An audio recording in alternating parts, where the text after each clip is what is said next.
Donc merci d'être présents aussi nombreux un lundi à midi. Je ne m'attendais pas à avoir autant de monde. Mais visiblement, le bonheur, c'est visiblement un sujet qui concerne quelques personnes. Je me suis amusé à faire un petit sondage l'autre jour sur Facebook en disant c'est quoi le bonheur pour vous? Alors j'ai jamais eu autant de réponses sur un post Facebook. Alors c'était vraiment intéressant de voir toutes les réponses des gens. Enfin en fait le bonheur c'est, contrairement à ce qu'on peut imaginer, c'est que des petites choses. C'est que des petits moments. Alors les gens y parlaient de moments dans la nature, de petits moments d'intimité où on se sent bien, etc. Donc c'était vraiment intéressant de voir tout ce que ça a déclenché comme réponse. Donc moi je suis Philippe Burdelet, je suis psychologue clinicien de formation et j'enseigne une méthode géniale dont je vais vous parler qui rend les gens heureux, facilement, simplement et profondément. Et pour moi ça a été une révolution de découvrir ça, mais je vais vous en parler. Mais je voulais vous partager ma petite vision personnelle du bonheur, de qu'est-ce que c'est que le bonheur, hein. Finalement, chacun on a notre définition. Moi, j'ai une petite définition que j'aime bien, qui est d'être à la bonne heure. Bonheur, être à la bonne heure. Ça veut dire la capacité de vivre dans l'instant présent. Et c'est ce qui ressortait beaucoup de ce petit post Facebook. C'est cette capacité à apprécier les choses qui sont là dans notre vie, les petites choses. Parce qu'on a un mental un peu trop développé, hein, je ne sais pas si vous avez remarqué, mais on a un mental surdéveloppé, hein, un mental qui devrait être notre serviteur, mais qui est devenu en réalité... Votre attention, mesdames et messieurs les visiteurs, nous vous informons que la conférence de midi va commencer dans quelques instants. Il s'agit d'une conférence sur le thème de la femme d'affaires à la chamane, l'envol d'une vie, animée par et présentée par Ghislaine Duboc. Je vous rappelle que la salle de conférence est donc dans le hall C. Pour vous diriger, n'hésitez pas à utiliser le petit fil rouge qui vous mènera tout au bout de l'allée L. Merci. À 12h, Ghislaine Duboc, de la femme d'affaires à la chamane, l'envol d'une vie. Merci. Merci à vous. Donc ça, c'est la salle d'à côté, visiblement. Donc, je vais vous parler du mental qui devrait être notre serviteur et qui est en réalité devenu notre maître. Hein, c'est-à-dire qu'on est tout le temps avec un mental surdéveloppé, qui est tout le temps en train de cogiter, d'analyser, de réfléchir, de juger beaucoup. Ça c'est bien, ça c'est mal, ça c'est bon, ça c'est mauvais, etc., etc. Et un mental qui nous fait toujours être ou dans le passé, ah j'ai pas fait ça, ah j'aurais dû faire ça, et avoir des regrets, etc. Ou être dans le futur. Hein, qu'est-ce que je vais faire et comment je vais gérer ça et comment, etc., etc. Hein, donc c'est à peu près comme ça que fonctionne notre mental et en fait très peu dans l'instant présent. Or le bonheur, c'est vraiment cette capacité d'apprécier l'instant présent, quel qu'il soit finalement. Je ne sais pas si vous connaissez ces petits poèmes japonais qu'on appelle les haïkus. Hein, un maître zen qui dit je puise de l'eau, je ramasse du bois, quel bonheur. Ça veut dire être simplement présent à ce qu'on fait, apprécier les choses que l'on fait. Hein? Ou un autre, un maître zen à qui on demande d'où vient sa grande sagesse. Hein, j'ai déjà dû vous dire ça. Et il répond, le maître répond à son disciple, quand je mange, une formule extrêmement puissante, quand je mange, et quand je bois, je bois. C'est-à-dire que je ne suis pas en train de penser à autre chose que ce que je suis en train de faire. Donc c'est être là, apprécier les choses. Et vous allez voir que souvent quand vous êtes en train de manger, et puis moi aussi bien souvent, on est complètement en train de penser à autre chose, on a l'esprit qui partit dans le passé, dans le futur, et comment je vais faire, etc., etc. Donc, une des recettes du bonheur, hein, je vais vous parler de quelques clés, une des clés, hein, parce que les recettes... quelques clés qui vont pouvoir vraiment changer votre vie et vous rendre vraiment plus heureux dans cette réalité. Hein, parce que, je ne sais pas si vous avez remarqué, mais cette réalité, ça ne respire pas beaucoup le bonheur. Hein, ce qu'on appelle la réalité contextuelle, tout ce qu'on entend autour de nous. Hein, c'est beaucoup des drames, des problèmes, des soucis, des traumatismes. Écoutez ce que racontent les gens. Hein. À quel moment on dit « Ah ouais, je suis tellement heureux dans ma vie, j'ai tellement de trucs qui vont bien. » Hein, c'est quand le journal des bonnes nouvelles. Hein, si on écoute la radio, la télé, c'est toujours que les drames et on est nourri de ça comme si la réalité c'était que ça. Hein, donc j'espère, moi en tout cas ce qui me motive, c'est que peut-être dans quelques années, 10 ans ou je ne sais pas combien, ça sera normal d'être heureux sur cette planète. Hein, aujourd'hui, c'est comme un truc, il faut ramer pour avoir un peu de bonheur. Donc, si ça pouvait être plus simple que ça, hein, si on pouvait commencer à fonctionner différemment, avec un mental apaisé, calme, paisible, facilement. Donc, pour ça, moi en tant que psychologue, j'avais des outils géniaux, j'ai toujours cherché les outils les plus performants, les plus dynamiques, hein, vous savez, pour quelques-uns de mes anciens patients ici, et pour changer la vie des gens. Et je me donnais un certain nombre de séances dans mes dernières années pour changer la vie des gens rapidement avec des outils puissants, performants, le MDR, des choses sur la mémoire cellulaire, pour aller chercher ce que j'appelle les programmes. Parce que je vois moi j'ai le point de vue en tout cas, que toute la thérapie verbale, les mots, hein, la parole, elle est nécessaire, mais elle n'est absolument pas suffisante. Parce que notre cerveau, c'est un peu comme un disque dur d'ordinateur sur lequel sont gravés des programmes. Et ces programmes, ils viennent de la petite enfance, de la naissance, comme ce qu'a raconté la dame avant, des générations, de la vie intra-utéro, des générations d'avant, du collectif. Par exemple, et ça c'est gravé dans notre disque dur. Donc on a une espèce de formatage comme ça, et on pense qu'on est libre. En fait, on n'est pas libre du tout, on est formaté avec tous ces systèmes de croyances qu'on a reçus, et chaque croyance va devenir notre réalité. Tout ce qu'on pense, tout ce qui est gravé à l'intérieur de nous va devenir notre réalité. Si je pense que les hommes c'est des, je sais pas quoi, des salauds, eh bien automatiquement, qu'est-ce que je vais rencontrer? Ceux-là. Et je ne verrai pas les autres, parce que ma croyance crée ma réalité. Et les autres, je ne les verrai juste pas. Si je crois que l'argent, c'est dur à gagner, ou que, je ne sais pas quoi, ça ne peut pas rester longtemps dans ma poche, eh bien, c'est exactement ça qui va se passer. Une des croyances, j'aime bien raconter ça, les plus gravées dans notre disque dur, dans l'inconscient collectif, vous savez qu'est-ce que c'est? La vie, c'est dur. Vous l'avez entendu, celle-là. Et même si vous ne l'avez pas entendue, c'est quelque part, vous l'avez reçu, c'est là quelque part. Hein. Il faut faire beaucoup d'efforts pour arriver à quelque chose, il faut en baver, vous accoucherez dans la souffrance. Et même l'origine du mot « travail », hein, si vous savez, hein, ceux qui connaissent, ça vient du latin « trepalium », la torture. Donc à chaque fois que vous allez au travail, vous allez à la torture. Hein, charmant, hein. Charmant dans cette réalité. Donc tout ça, c'est la vision un peu dure de l'existence. On ne peut pas croire que les choses pourraient être plus simples, plus faciles. Sinon, vous allez passer pour des hurluberlus au pays des bisounours. Hein, vous allez entendre ça. Non mais toi, tu planes. Hein, on vous a déjà dit ça. Parce que c'est normal d'en baver dans cette réalité. Okay. Or, les choses peuvent être vraiment beaucoup plus simples, beaucoup plus faciles. Donc, depuis quelques années, j'ai découvert une méthode géniale. Donc, premier outil, première clé du bonheur, faire le reset du disque dur. Je reprends un petit peu mes notes parce que je suis parti déjà un peu loin.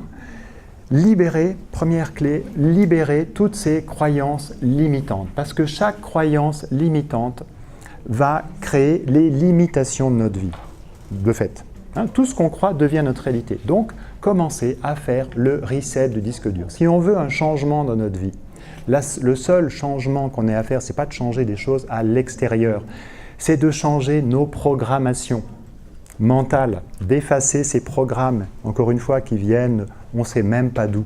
Et on n'a pas besoin de faire une longue thérapie, psychanalyse, chercher l'origine de tel problème.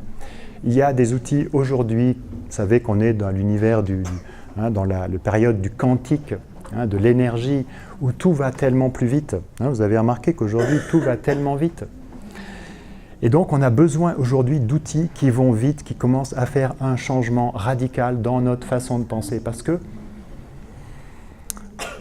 l'état de la planète actuellement, c'est pas brillant. Donc on a besoin d'un changement de conscience. Et le changement, c'est un individu à la fois. On n'est pas en train de changer le monde, mais de changer un individu à chaque fois.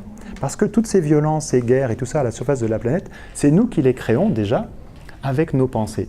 Donc c'est vraiment un changement d'état de conscience. Donc il est possible d'effacer ces croyances limitantes, ces points de vue, ces jugements facilement. C'est difficile de croire ça. Quand un type il vous dit ça, on a du mal à croire. C'est une méthode qui a été découverte par un Américain qui s'appelle Gary Douglas, qui s'appelle Access Consciousness ou Access Bar, la méthode des 32 bars. Quelqu'un qui a découvert cette cartographie de points. Vous êtes peut-être un peu loin, je ne sais pas si vous voyez bien. 32 points sur le crâne qui correspondent à des choses précises. Donc c'est une cartographie nouvelle. Ça n'a rien à voir avec l'acupuncture, avec la médecine chinoise que pense tout le monde, sinon on serait 5000 ans en arrière. C'est quelque chose qui est descendu dans la conscience pour le temps qu'on vit aujourd'hui. L'espèce de transition, on est entre un ancien monde qui agonise un peu et puis un nouveau monde qu'on espère plus heureux pour nos enfants. Et donc, on va effacer toutes ces croyances. Donc il y a des points de l'argent, par exemple, de la communication, de la conscience, du contrôle, de la créativité, du temps, de l'espace, du corps, de la sexualité, même de l'âge, les points de vue qu'on a sur l'âge, à quel moment on est vieux. C'est juste un point de vue. Il y a des gens qui peuvent être vieux à 40 ans, parce que dans leur tête, ils sont déjà en train de penser à la retraite.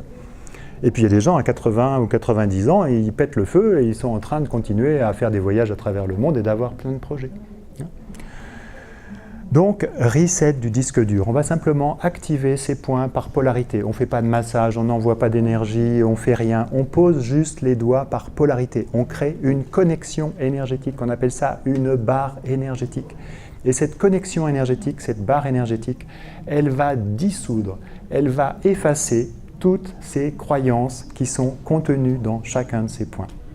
C'est vraiment incroyable. C'est pour ça que j'ai coutume de dire que c'est une révolution. Il n'y a pas d'équivalent. Il y a plein de méthodes géniales, et puis on en a beaucoup sur ce salon. Il y a plein de méthodes géniales qui existent, mais il n'y a pas d'équivalent pour libérer notre mental, pour faire de la place. Les gens reçoivent une séance, et même des séances de démonstration sur le stand, et ils me disent « Ah, mais c'est mon mental qui s'arrête, c'est une détente profonde, parce que c'est une détente du mental, c'est le mental qui s'arrête de cogiter. » Donc ça, c'est juste extraordinaire. Donc ça, pour être heureux, pour vivre dans le présent, parce qu'après, c'est un état naturel qui s'installe, d'être présent. Plus avec ce mental qui est encore une fois tout le temps en train de juger et d'analyser et de cogiter. On est juste bien présent à ce qui se passe. Alors, ce n'est pas toujours en une séance, encore une fois, qu'on soit bien clair, mais une séance va ouvrir un espace.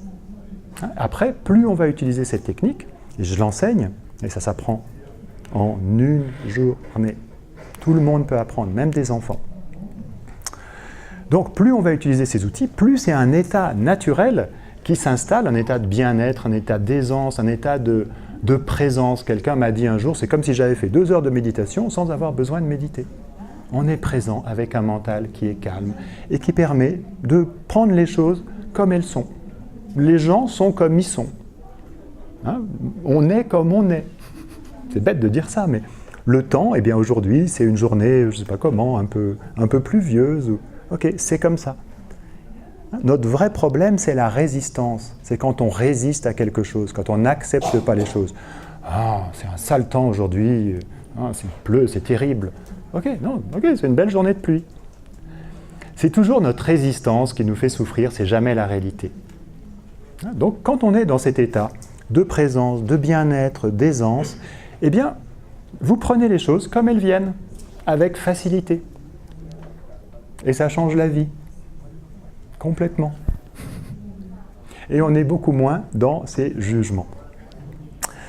Parce que le premier jugement qu'on a, c'est déjà le jugement de nous-mêmes. Vous avez remarqué ça ? Vous savez, moi, en tant que psychologue, ce que j'ai entendu pendant des années, j'étais 20 ans thérapeute, psychothérapeute, la même croyance chez tout le monde, que ce soit que je reçoive des médecins, des artistes, des gens brillants. Vous savez ce que c'est la croyance que j'ai entendue chez tout le monde qui s'est assis dans mon cabinet? Je ne pense pas qu'il y ait des gens comme ça ici, mais... Je ne suis pas assez bien.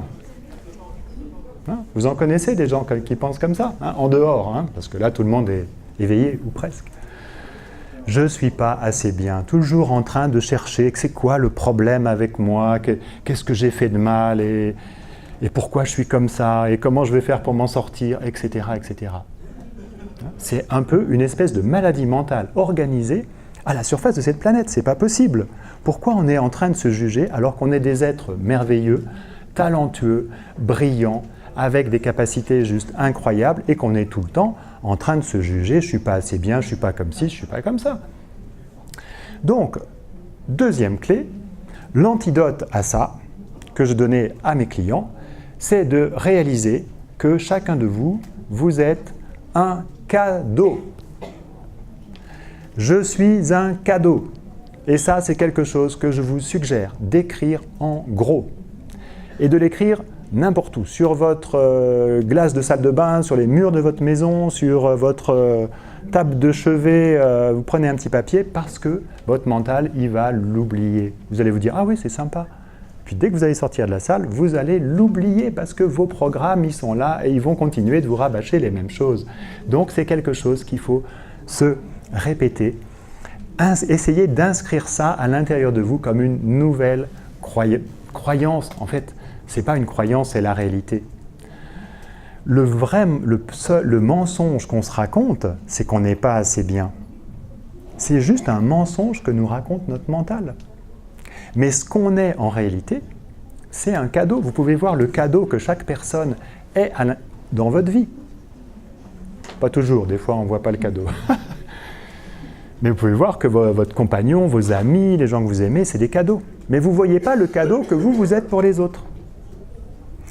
Et sentez l'énergie de ça, dites-le un peu dans votre tête, et sentez l'énergie de ça. Si demain vous partez au travail en vous disant « Waouh, je suis un cadeau », et que vous réalisez ça vraiment, pas seulement mentalement dans votre tête, mais réalisez, parce que chacun de nous, on est un être unique à la surface de la planète. Il n'y en a pas deux comme vous. Il n'y en a pas deux comme vous. Il n'y en a pas deux comme moi. On est des exemplaires uniques. Alors pourquoi ça, ce serait aussi terrible à réparer avec tellement de problèmes? Non, on est vraiment des cadeaux. C'est notre mental qui nous raconte ça parce qu'on a été jugé quand on était petit. Fais pas ci, fais pas ça, t'es pas comme ci, mets pas tes coudes sur la table, etc., etc. Et on a reçu le tort en héritage, comme s'il y a un problème avec nous, le tort de nous-mêmes, et on est tout le temps en train de se juger. Et c'est un mensonge de notre mental. Donc écrivez ça en gros, je suis un cadeau sur votre ordi, sur votre téléphone, et répétez-vous ça, installez ça dans votre vie, et ça va changer votre vie. J'ai eu des témoignages comme ça de gens qui m'ont fait le retour après des conférences, me disent « Waouh, ça a changé ma vie juste de me dire ça ». Donc c'est tellement simple. Okay, tellement simple. Et réalisez-le vraiment. Que notre mental, encore une fois, je répète, il nous raconte des mensonges. Je ne suis pas assez bien. C'est juste un mensonge. Donc, effacez le disque dur. Commencez à réaliser qui vous êtes. Et le cadeau que chacun de vous est. Ensuite, j'ai parlé de ça. Voilà. Ensuite, prendre de la hauteur par rapport à pas mal de choses. On croit qu'on a des tas de problèmes. Encore une fois. Et notre mental, ce qu'il fait aussi, c'est que quand vous êtes le matin, vous commencez votre journée, vous vous dites qu'est-ce que j'ai à faire aujourd'hui? Et puis, oh là là, j'ai ça et ça et ça et ça et ça à faire. Et c'est pas très fun. Ça crée une énergie qui est pas très, qui est un peu lourde. J'ai tout ça à faire et comment je vais faire pour m'en sortir, etc. Donc, un outil que vous pouvez utiliser, c'est une petite phrase. Alors, vous ne la voyez pas très bien. Elle est là, en bas de ma bannière, qui dit « Tout de la vie me vient avec facilité, joie et gloire ». Vous sentez l'énergie de ça? quand vous répétez ça une dizaine de fois, tout de la vie me vient avec facilité, joie et gloire. Ça ouvre un espace où vous allez commencer à attirer l'énergie de ça. Encore une fois, nos pensées créent notre réalité. Donc si je commence à penser oh, « qu'est-ce que j'ai à faire aujourd'hui, puis comment je vais faire pour payer mes factures et tout ça », ben, ça va créer une réalité un peu lourde. Alors que si vous commencez à utiliser ce petit outil tellement simple, tout de la vie me vient avec facilité, joie et gloire, eh bien vous allez voir que votre vie, elle va commencer à changer d'une façon un peu étonnante. D'autant plus qu'on fait le reset du disque dur, encore une fois. Si on a toutes ces croyances limitantes, c'est sûr que c'est nos croyances qui vont guider notre vie. Mais si on commence à effacer ces croyances et qu'on commence à fonctionner avec ces outils tellement simples, tout de la vie me vient avec facilité, joie et gloire. Alors vous allez voir des choses qui arrivent dans votre vie de façon un peu imprévue, des rencontres, des opportunités, des possibilités, des gens qui arrivent comme ça, oh, ah tiens, ah tiens, ah tiens. Parce qu'on ouvre son champ de conscience. Au lieu d'être comme ça avec des œillères, eh bien on s'ouvre à voir les choses, à apprécier les choses et voir les possibilités qui nous sont données. Parce que l'univers, c'est que des possibilités. C'est que des possibilités. Mais nous, on fonctionne à partir des possibilités limitées, encore une fois, de nos croyances, de nos œillères. Et quand vous commencez à poser ce genre de phrases et à poser quelques questions à l'univers, eh bien vous allez voir que votre vie, elle se transforme et ça va ouvrir un champ de possibilités. Donc vous pouvez vous adresser aussi à ce que j'appelle Monsieur l'Univers, qui est toujours là, contrairement à ce qu'on peut croire. On a appris dans les religions que s'il y a un Dieu, il est très, très loin là-bas, perché sur un nuage et assez sourd parce qu'en fait, il n'entend jamais nos demandes. Mais demandez et vous recevrez, c'est aussi simple que ça. Vous voulez quelque chose dans votre vie, donc vous pouvez poser des questions à l'univers. Qu'est-ce qu'il faudrait pour que les choses soient plus simples dans ma vie? Quelles sont les infinies possibilités pour que je puisse trouver la maison ou la relation qui serait juste parfaite pour moi? Et l'univers, vous savez quoi? Il n'a qu'une seule envie, c'est de vous satisfaire. Il conspire pour vous. L'univers conspire pour vous. Mais dans notre système de pensée habituel, avec notre petit noyau parano, on a l'habitude de croire que l'univers conspire contre nous. C'est quoi le prochain truc qui va me tomber sur le coin de la figure, etc., etc. Donc si vous commencez à changer vos croyances, eh bien vous allez voir que l'univers conspire pour nous et qu'on est absolument, chacun de nous, le créateur de notre vie. C'est nous qui créons notre vie. On n'est pas victime, j'aborde un autre sujet, troisième point, qu'on est le créateur absolu de tout ce qui se passe dans notre vie. Ça, c'est pas facile toujours à entendre. Mais de toute façon, c'est un choix. Ou bien vous êtes victime, ou bien vous êtes créateur. Si vous êtes victime, vous avez zéro pouvoir. Les choses m'arrivent. Ah, j'ai eu un accident. Ah, on m'a fait ça. Ah, j'ai attrapé une maladie. Pas de chance, il y avait une maladie qui passait par là, hop, je l'ai attrapée. J'étais au Maroc, on rigolait parce qu'ils disaient au Maroc, c'est la porte qui m'a tapé dans l'œil. Au lieu de je me suis cogné dans la porte. C'est la porte qui m'a tapé dans l'œil. Pas de chance. Je l'aime bien celle-là. Donc on est victime, on n'a aucun pouvoir. Alors que si on est responsable, ça c'est vraiment clé du bonheur, réaliser qu'on est absolument le responsable de notre vie. Ce n'est pas les autres qui nous font des choses comme ça, c'est toujours nous qui faisons un problème avec ce qu'on nous dit ou tout ça. Si vous connaissez les accords Toltec, qui en faisons une affaire personnelle. Donc commencez à réaliser que vous êtes le créateur. Par contre, il y a des choses qu'on a créées dans notre vie qui ne sont pas terribles. On a créé une maladie, bah oui, c'est moi qui l'ai créée. En tout cas, moi je préfère avoir ce point de vue-là. Parce que je sais que si j'ai créé quelque chose de pas terrible, au moins je peux le changer. Parce que c'est moi qui l'ai créé. Donc si je l'ai créé, bah, je peux le décréer. Alors que si je suis victime, j'ai zéro pouvoir, il va falloir que j'aille à l'hôpital, me faire opérer, etc. Alors qu'on peut guérir de maladies. Il y a plein de gens qui ont guéri de maladies en changeant leur vie, en changeant leur style de pensée, en changeant leur alimentation, en changeant leur mode de vie, etc. etc. Et même de cancer et de choses. J'en connais un qui est sur le salon qui a guéri du sida, par exemple. Ouais. il est sur un stand, Patrice Morchin, qui fait le truc sur la vue, voilà, il a guéri du sida. Donc, c'est possible en changeant, encore une fois, notre façon de penser. Donc, responsabilité. Alors, évidemment, on a créé des trucs pas terribles, mais parce que c'est l'inconscient qui a créé. C'est nos croyances limitantes. Si on croit que la vie c'est dur, alors on va créer des problèmes, évidemment.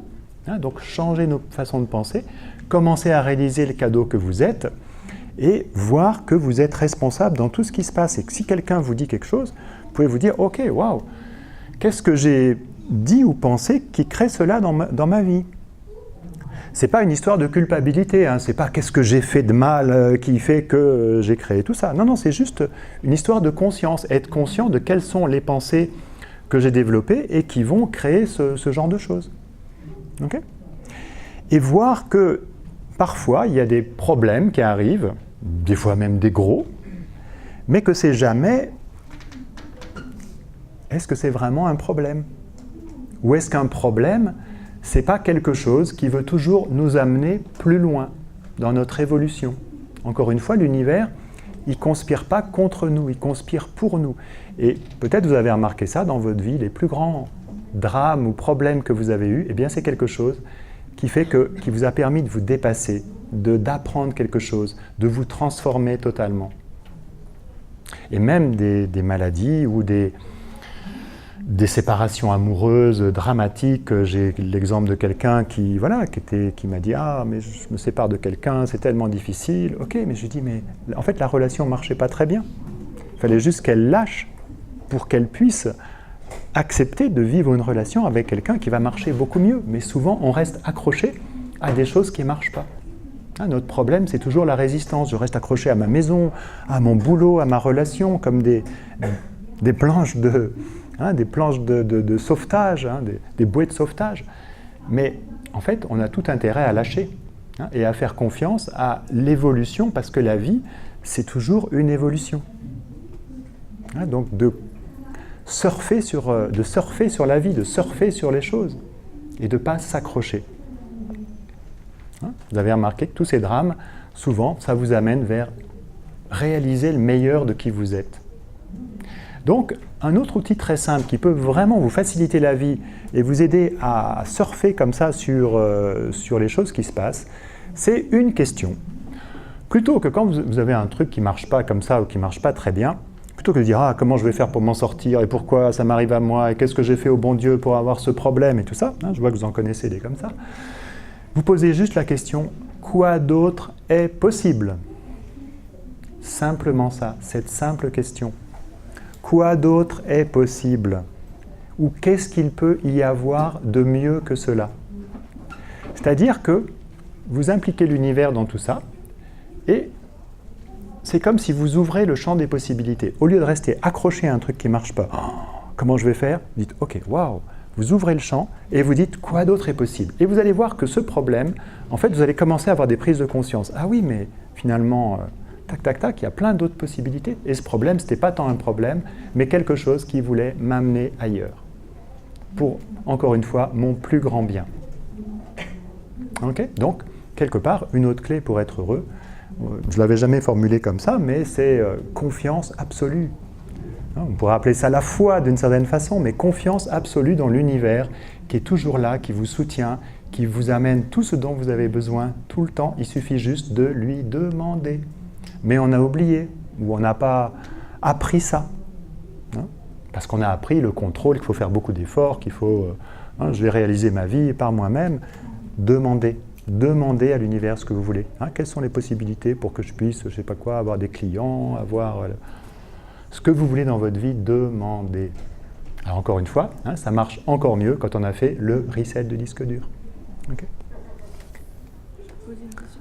Allez, dites-moi. Oui, simplement, quand vous dites demander, à une époque vous aviez dit c'est comme si on demande à un serveur le plat, mais il ne faut pas ensuite le relancer tout le temps et le harceler. Merci. Et en revanche, beaucoup d'enseignants disent, des sages disent il faut le visualiser, le demander, mais maintenir la demande et continuer avec cette demande. Alors, j'ai jamais su vraiment faire la part entre ne pas harceler et maintenir la demande. En fait, vous faites ce qui marche pour vous. Moi, je ne peux pas vraiment vous dire. Moi, je sais que si vous allez au restaurant, moi j'aime bien cette image que j'avais un peu oubliée, merci de me la rappeler. Si vous demandez votre pizza et puis que vous demandez tous les 5 minutes au serveur, c'est possible qu'il en ait marre et qu'il n'ait pas envie de vous servir. Enfin, il va retarder même votre service.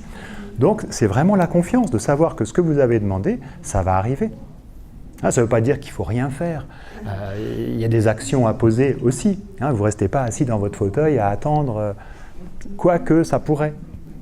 Quoique ça pourrait.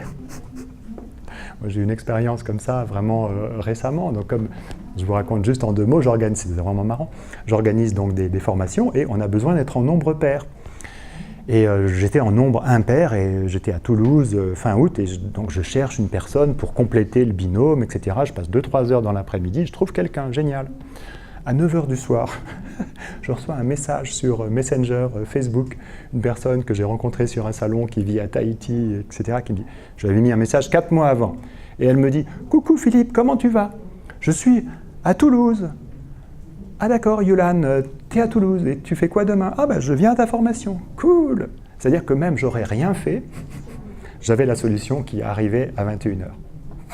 Mais bon, j'ai manqué un peu de confiance à ce moment-là parce que quand on organise des formations, voilà, j'ai fait ce qu'il fallait pour avoir la personne. Mais c'était vraiment, je me suis dit, waouh, là j'ai manqué de confiance. Du coup, vous avez eu un nombre impair? Non, parce qu'elle est venue pour co-animer avec moi du coup. Mais en tout cas, la solution, elle arrivait toute seule.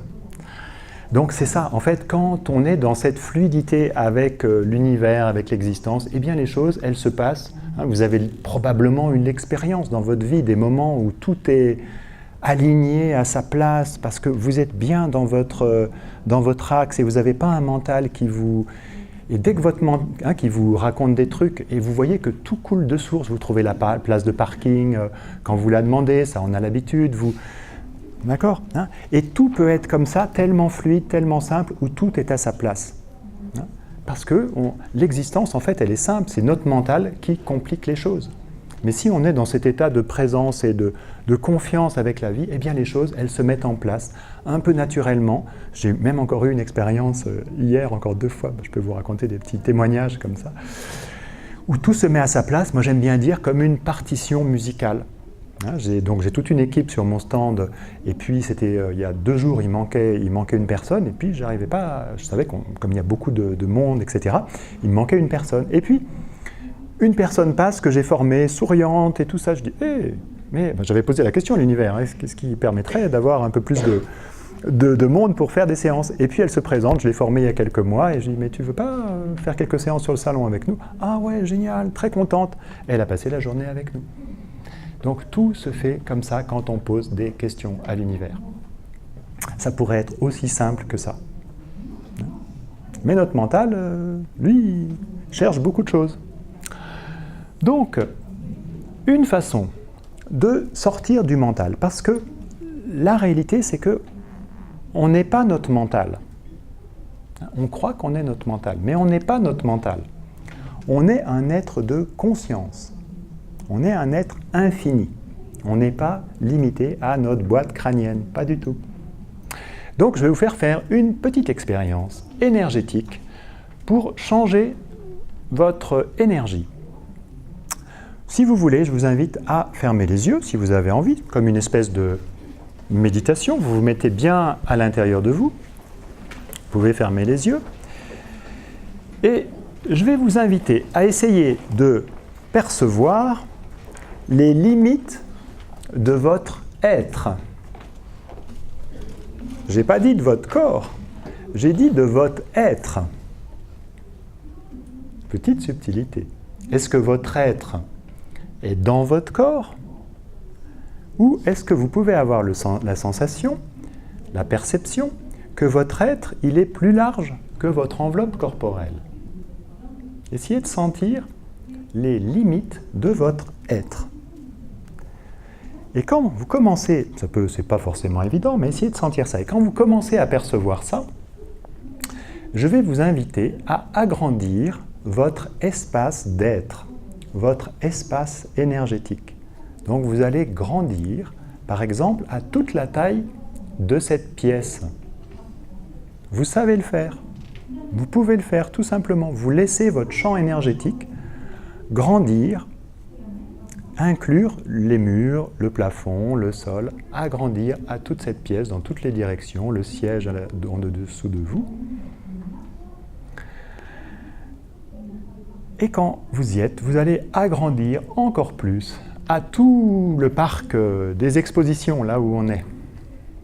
Vous laissez votre être continuer à grandir et vous incluez tout ce salon, tout ce parc des expositions, ce salon.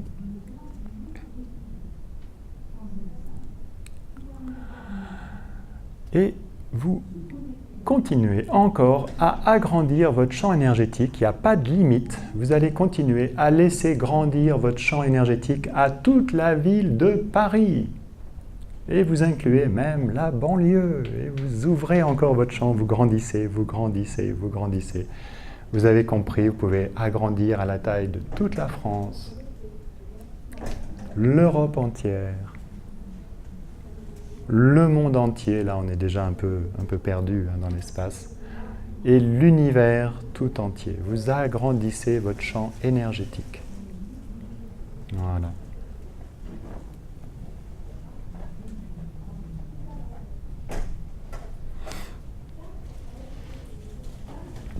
Ok. Essayez de sentir comment vous vous sentez, juste là, maintenant. Mieux, pire ou pareil? C'est comment? Mieux? Plus d'espace? Hein? Plus d'espace parce qu'on vit tellement avec des contractions. Hein? Comme on vit avec, encore une fois, avec tous ces points de vue du mental, on est dans des contractions tout le temps, dans des stress, dans des fermetures comme ça. Or, on n'est pas notre mental, encore une fois, on est un être infini. Et vous pouvez le percevoir très bien quand vous faites cet exercice d'expansion, que vous êtes un être infini. Vous pouvez aller vous balader aux confins de l'univers. Et donc, quand on est dans un espace d'être élargi, agrandi, eh bien tout ce qui se passe dans la réalité va vous atteindre beaucoup moins. Hein? Les choses sont importantes ou significatives quand on est dans la contraction. Encore une fois, si quelqu'un vous marche sur le pied dans le métro et que vous êtes là, tassé comme des sardines, oh oui, c'est énervant. Mais si vous êtes dans votre espace élargi, c'est juste quelqu'un qui vous marche sur le pied. C'est pas si grave que ça. Hein? Sinon, on en fait toute une histoire. Ouais, mais on ne me respecte pas, on me bouscule, on me fait ci, on me fait ça. Okay. Quand vous êtes dans un espace d'être infini, les choses commencent à vous atteindre beaucoup moins. Et vous allez être beaucoup plus heureux parce que vous ne donnez pas autant de pouvoir à l'extérieur. Ok ? Donc ça, c'est vraiment le genre d'exercice très simple que vous pouvez faire tous les matins. Si vous êtes dans le métro, faites ça, élargissez-vous, incluez toute la rame de métro, vous allez vous sentir juste bien, et puis vous allez voir tout le monde qui est comme ça, il ne faut surtout pas qu'on me touche. Ok ? Donc vous allez vous amuser avec ça. Hein ? Donc c'est que des outils avec lesquels vous allez pouvoir jouer tout ça. Ça va ? Hein, je n'en dis pas trop, ça va, c'est... Hein. Bon, j'en ai encore 2-3. Hein. On a encore quoi, 10 minutes? On parle de quoi? Les relations. Les relations, c'est un endroit où on crée beaucoup de conflits. Pas simple, les relations dans cette réalité. Pas simple dans le sens où un des sports préférés, hein, un des jeux de Lego préférés, hein, c'est j'ai raison, t'as tort. Quand quelqu'un nous dit quelque chose, on est tout le temps, en général, en train d'essayer de lui prouver qu'on a raison ou qu'on n'a pas tort. Hein, c'est comme si on a le choix entre seulement deux options, ou j'ai tort ou j'ai raison. Donc comme on n'aime pas avoir tort, on est tout le temps en train de prouver qu'on a raison. Et qu'est-ce que ça fait? Des batailles de points de vue. Super, génial. Hein, Et c'est pas très joyeux, c'est pas très expansif, hein, on y perd beaucoup d'énergie, hein, et on se contracte beaucoup. Donc une troisième voie, hein, pour faire rapide, une troisième voie qu'on n'a jamais considérée, c'est juste de voir que ce que vous dit la personne est l'expression d'un point de vue intéressant. Où vous n'avez ni besoin d'être d'accord, ni besoin de ne pas être d'accord. Vous pouvez juste considérer, oh, ok, point de vue intéressant que cette personne pense comme ça. Et c'est tout. Vous n'avez pas besoin de le convaincre, de toute façon ça ne marchera pas, parce que lui, il a toutes les raisons de penser comme ça, parce que c'est ses conditionnements, ses programmations et tout ça. Donc, point de vue intéressant que cette personne pense comme ça. Et c'est un point de vue intéressant, dans le sens où il y a 7 milliards de points de vue à la surface de la planète. Et il n'y en a pas un qui est vrai ou qui n'est pas vrai. Encore une fois, c'est juste des points de vue. Mais nous, on croit toujours que notre point de vue, c'est la vérité. N'est-ce pas? Et on veut toujours l'imposer aux autres. Donc vous pouvez aussi faire ça avec vous-même. Oh, quand vous jugez quelqu'un, vous voyez votre mental qui s'emballe ou tout ça, vous pouvez aussi vous dire, ah, waouh, point de vue intéressant que je pense ça. Ah, cette personne, elle est comme ça, comme ça. Ok, c'est juste mon point de vue. C'est pas une vérité. Il y a 1 million d'autres personnes qui vont trouver que cette personne, elle est différente. Et ça, c'est vraiment un outil qui va vous donner de l'aisance et vraiment sortir de ces conflits permanents dans les relations. Alors, juste un petit bémol, n'utilisez pas ça comme une arme que vous renvoyez dans la figure de l'autre, surtout quand vous êtes en couple. Hein, genre, ouais, point de vue intéressant, genre, connard. D'accord, hein, c'est pas un truc qu'on renvoie dans la figure de l'autre. Il faut le penser vraiment sincèrement, avec innocence. Ou, hein, vous n'allez pas dire, ouais, c'est ton point de vue intéressant, garde ton point. Ok, d'accord, c'est pas trop ça l'idée. Hein, vous le dites avec innocence. Waouh, ok, point de vue intéressant. Et en général, ça fait baisser les barrières. Parce que la personne, d'un seul coup, ça fait baisser vos propres barrières. Et ça fait baisser aussi, en général, les barrières de l'autre personne. Et ça va vous sortir de ces drames, de ces conflits permanents, de tous ces trucs avec lesquels on fonctionne. C'est simple, hein, rien de compliqué, mais c'est des outils très très simples. Et puis, je vois que le temps passe vite, je voulais vous parler aussi d'un outil quand même majeur, peut-être on va conclure... Ah non, elle vient pour me dire qu'il y a 5 minutes, ouais. On va peut-être conclure là-dessus. Un outil génial, majeur pour vraiment vous rendre plus heureux et changer toute votre réalité. Ça s'appelle il y en a plein qui connaissent ici, la gratitude. Gratitude, attitude. Non? Parce que on ne peut pas avoir un jugement et de la gratitude en même temps. Je ne peux pas dire « Ah, cette pièce, elle est vraiment toute pourrie et en même temps dire « Waouh, génial d'être là ». La gratitude, c'est antinomique au jugement. Donc quand vous avez de la gratitude, vous ne pouvez pas juger. Vous ne pouvez pas vous dire à votre partenaire. Dans les couples, ça c'est génial, la gratitude. Vous ne pouvez pas vous dire « Ah, il est chiant aujourd'hui ». Ça, c'est un jugement. Ou de dire « Waouh, merci pour mon partenaire qui est dans ma vie. Même si, ok, il est chiant aujourd'hui, mais quand même, j'ai de la gratitude pour lui. » Parce que je suis content qu'il soit dans ma vie. Ok, il est très chiant aujourd'hui, mais quand même, j'ai de la gratitude. Donc, développez le sens de la gratitude, parce que ça va changer tout dans votre vie. Et ayez aussi de la gratitude pour vous-même, parce qu'on a toujours de la gratitude pour les autres, mais ayez de la gratitude pour vous. Est-ce que vous avez déjà considéré la possibilité de vous dire « Merci de m'avoir moi dans ma vie ». Merci d'être moi. Hein, parce qu'on donne toujours de l'importance aux autres, mais nous, on est la dernière roue de la charrette. Donc, merci de m'avoir moi dans ma vie. Merci pour le cadeau que je suis pour les autres. Commencez à vous reconnaître. C'est pas du narcissisme, c'est pas de l'égoïsme. Les gens vont dire « Ouais, t'es égoïste, tu penses qu'à toi. » Ok, mais commencez par vous. Hein, commencez par vous aimer un peu mieux, commencez par vous apprécier, commencez par reconnaître le cadeau que vous êtes, commencez par avoir de la gratitude pour vous. Et quand vous aurez ça pour vous, ça va naturellement, c'est quelque chose que vous allez commencer à avoir pour les autres parce que vous l'aurez déjà pour vous. Et la gratitude, c'est ce qui change tout, c'est ce qui transforme tout dans les relations, dans la vie. C'est une journée pourrie parce qu'il pleut. Ok, merci aujourd'hui, c'est une belle journée de pluie, super. Gratitude, attitude.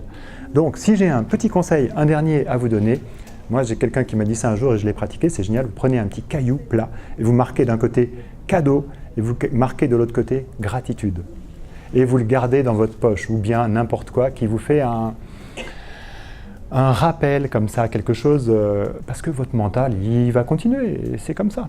Hein, parce que c'est des programmations. Donc vous gardez votre petit caillou, puis de temps en temps, ah ouais, gratitude, ah j'avais oublié, ah oui, je suis un cadeau, ah j'avais oublié. Et c'est comme ça que ça va s'installer, ça va s'inscrire de plus en plus à l'intérieur de vous. Yes, on a un petit 5 minutes de questions. C'est bien, je suis dans un super timing. Yes. Est-ce que vous parlez de la notion d'ami intérieur? Je ne suis pas familier avec ça. L'ami intérieur, mais dites-moi 2 mots là-dessus. Je sais qu'on peut tout lui demander, positivement. Oui. Parfois le remercier. Ok. Ouais, déjà, c'est faire un ami avec vous, alors à l'intérieur, oui. En gros, c'est toute la partie de nous-mêmes qui n'a pas été éduquée. Ok. Je suis d'accord. Ouais, ouais. Ouais, ouais. C'est toute la partie de nous qui n'a pas été reconnue. Hein, enfant, on n'a pas été tellement reconnu et valorisé. Enfin, c'est assez rare hein, que vos parents ils vous aient dit génial, tu es vraiment un être formidable, merveilleux, tu es un cadeau. On va commencer à élever maintenant un peu les enfants différemment. Hein, mais nous, on a reçu beaucoup de jugements, on vous a appris. Donc on n'a pas été reconnu dans ce qu'on est. Donc évidemment, se reconnaître soi-même, ça commence déjà par ça, se reconnaître, s'apprécier, mais ça inclut du coup un peu tout ce que je vous ai dit tout à l'heure. Yes. J'ai une question, est-ce qu'on n'est pas responsable d'être un cadeau? Donc du coup, quand on change le disque dur, ce serait une bonne question, en quoi suis-je un cadeau? Refaites-le-moi la question. Parce que je ne pense pas être tout le temps en cadeau et que si je devais un bon filtre, comment je veux changer mes croyances? Quoi suis-je un cadeau? En quoi suis-je généreux? Parce que réellement, des fois, je ne suis pas. Oui, mais c'est parce que vous êtes dans le jugement. Parce que vous êtes dans le jugement de vous. Sinon, ça tombe pas. J'ai pas l'impression que ça vienne spontanément. Réaliser. Je suis responsable d'être un cadeau. Mais réaliser que vous êtes un cadeau, c'est sortir du jugement. Parce que vous êtes dans le jugement. Ah ouais, je suis pas assez bien. Ah oui, quand je me mets en colère, je suis pas un cadeau. Nécessairement, je fais des choix. Certains sont généreux, d'autres sont pas généreux. Okay. Ils sont explicites. Hein. Ok, mais c'est votre choix. Et vous restez un cadeau tel que vous êtes. C'est ce que vous êtes, c'est pas ce que vous faites. D'accord. C'est pas ce que vous faites, c'est ce que vous êtes. Vous allez vous choisir vous, et c'est quand vous êtes bien que du coup ça rayonne pour les autres. Mais c'est dans la conditionnelle en fait. C'est pas ce que vous faites, c'est ce que vous êtes. Donc quand vous réalisez que l'être que vous êtes est un cadeau, quoi que vous fassiez, ça va changer votre réalité. Donc, si vous voulez en savoir plus, juste avant que tout le monde parte, un petit mot sur la méthode donc, que j'utilise. Si vous voulez, on est dans un stand I11, au bout du couloir là-bas. J'ai 4 tables de soins à l'angle du hall C, A et C, au bout du